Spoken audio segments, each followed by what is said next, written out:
So Seamus, this is the first time in over 30 years that it is Monday and you're not writing your bowling column. I know. The coronavirus has brought many changes to our lives, but that wasn't what I would have thought about first day, but it's true. I think apart from maybe 2 or 3 times, I think maybe a few times when I was on holidays or whatever, Christy Santry might have done the column for me a few times, or Pat McCarthy, because they were both, and well, Pat still does it for the Southern Star. And then I think maybe once or twice, maybe Brian Toll did an All-Ireland report for me. But yeah, holidays, sickness, health, work, no matter where I was, the bowling column was always done either on Sunday or Monday.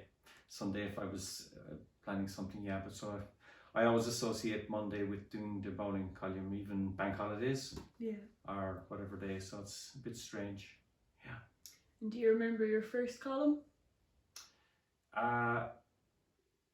Strangely, I don't. But I'm always planning one of the days to go into the City Library and go back in the old examiners, Cork Examiner, as it was then, to see if I could find the first one. But I do remember very, very early in my writing was the 1988 European Championships in Norden in Germany. So I really remember that very, very well. So what do you remember about it?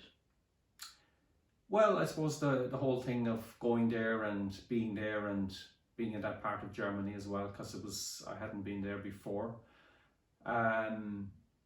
But I suppose there are 2 things that absolutely stand out in my mind. One is Hans-Georg Balken winning the gold medal, and the second one is Dan O'Halloran winning the gold road medal. They are the two big things. In no particular order, I suppose. I remember the lofting, the German lofting in the soccer stadium in Norden, and you know, it was that kind of the counting down the performers, and Balken, Hans-Georg Balken, who was the same guy who lofted the Chetwynd Viaduct in Cork, and I suppose he's kind of a folk figure in Cork bowling, and he was the last player on the FKV team, or as they say, FKV, and Detlef Müller was up before him, and Detlef Müller was really brilliant. He threw all these lofts, 99 meters and so on, and everybody was saying, oh my goodness, it's a shame, poor Hans Balken has lost his gold medal, and it's not going to go on to somebody else, and so on. And then it came to Balken's turn, and he's a towering figure. He's a big man. He was in his prime, and he was so fit and everything, and he got the bowl in his hand, and you know, he has this rhythm. He's coming up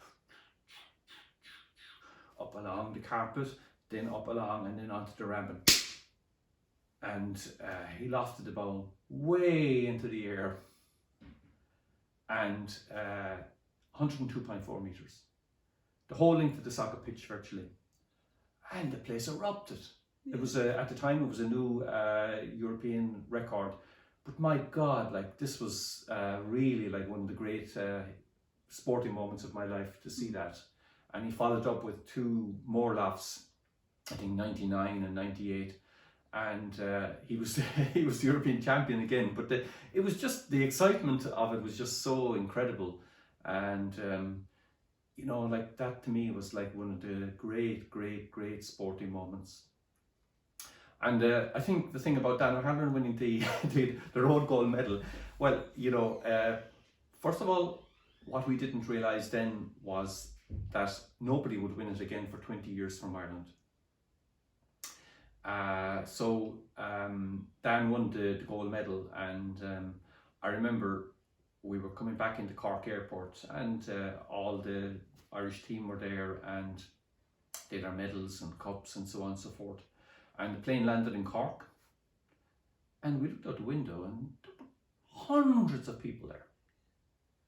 And they were all had Irish flags and everything. And then we remembered that Sean Kelly had won Vuelta de España cycling, and they were all there to welcome him because it was a huge achievement. And so I turned to Dan and I said, Dan, get your Irish thing, tracksuit on, get out your medals, and I got all the others, and we got them out, and they were the first on the steps of the plane, and everybody's there waving their flags, and they see the people in green, and they're cheering, and then they're looking and say, oh, that's not Sean Kelly.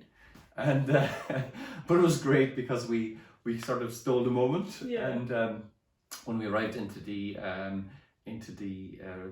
old terminal in Cork Airport, people were congratulating the team and everything, and a lot of people, I suppose, that day discovered that bowling had an international flavour to it, and it was great. But funnily enough, well, peculiarly, I suppose, Ireland, an Irish man, didn't win a gold medal in the European Championships until 2008, and the person who won it in 2008 was actually a neighbour of Dan O'Halloran's. Yeah, David Murphy.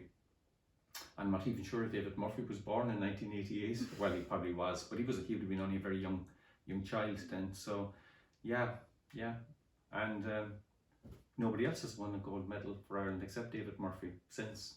So that's a story for another day. Yeah, that's a memorable one. Yeah, absolutely incredible. And this year, the European Championships should have been in Schleswig-Holstein in May, but unfortunately, because of the coronavirus, they're not happening. Ongoing pandemic. So you say a story for another day. Does that mean you're planning to do some more of these videos? Yeah, I think we should maybe every Monday. I could do something, and we could maybe talk about some other big moments from the past. Yeah, we could pick a year. Yeah. Such as 1998, the year that I was born, would be perfect, I'm sure. Okay, 1998. All right.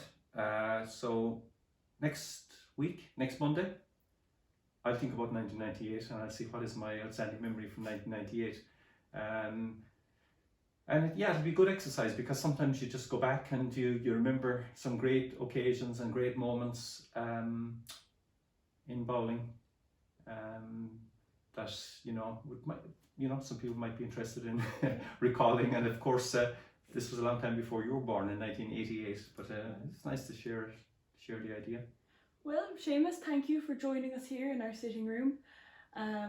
We'll see you again next week. Yeah. Thank you for your time.